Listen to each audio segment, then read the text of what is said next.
मी ज्या तिच्या देहात प्रवेश केला याचा अर्थ तो कुठेतरी चुकला, स्त्री संग अति झाला आणि म्हणून आम्ही प्रवेश केला.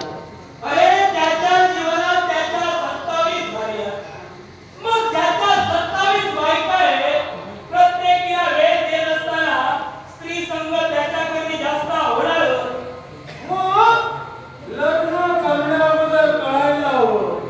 माझं कार्य काय हे मला कळतं. ज्याप्रमाणे तुम्ही देवदेवतांना नयन करता, देवदेवतांचे आधिपत्य तुम्ही परिपूर्ण करता, मग ज्या कर्तव्याशी तुम्ही निगडीत आहात तेच कर्तव्य मी मला परिपूर्ण करतोय.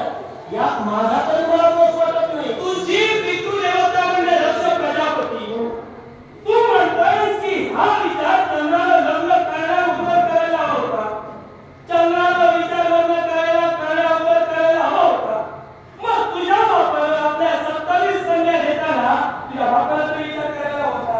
बापाचं काय चुकलं हे मला माहित नाही. कारण लग्नाला जर मी असतो तर नक्कीच 27 सोडले असते. पण बाबाचा निर्णय काय हे मला माहित नाही.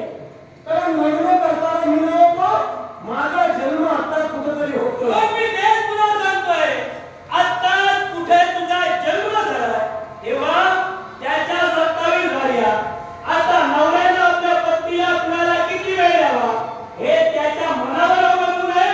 तू मध्यंतरी पुढे बस चंद्राची उत्तर. कुणाला वेळ किती द्यावा त्या वेळेत मी कुठं प्रवेश करायला मला कळतं. ज्या देवाने मला निर्माण केलं, या विश्व कार्यासाठी मला निर्मित केलं, याचा अर्थ देवतांना सुद्धा ज्ञान होतं की जिथं स्त्री संघ होईल तिथं मी जावं. हा नियम मला तर कोणी दिला? तुझ्या पितृदेवतेनं दिला. मग पितृदेवतेनं निर्माण केलं, पण त्याला सामर्थ्य देवतांचं होतं. तुझ्या पितृदेवतेनं तुला सांगितलं ज्या व्यक्तीचा स्त्री संग अधिक होईल याच्या जीवनी किंवा याच्या शरीरात तू प्रवेश करू शकतोस. अरे जिथं एखाद्या स्त्रीचा एखाद्या पुरुषाबरोबर विवाह झाला मग त्या पुरुषाचा त्या स्त्रीवर पूर्णतः अधिकार आहे. मग त्या स्त्रीवर जर का पूर्णतः अधिकार असला मग तो स्त्री संग अधिक कसा काय? एका दृष्टीनं मला माझं कर्तव्य कळतंय की जिथं स्त्री संघ असेल तिथं मी जावं. मी ज्या चंद्राच्या देहात प्रवेश केला तुला सुद्धा ग्रासायला वेळ लागणार नाही. देवा विचार करून पावलं उचला. हे गोष्ट लक्षात ठेव. मला घासायला म्हणे तुला वेळ लागणार नाही. मी ठाम आहे. मी खंबीर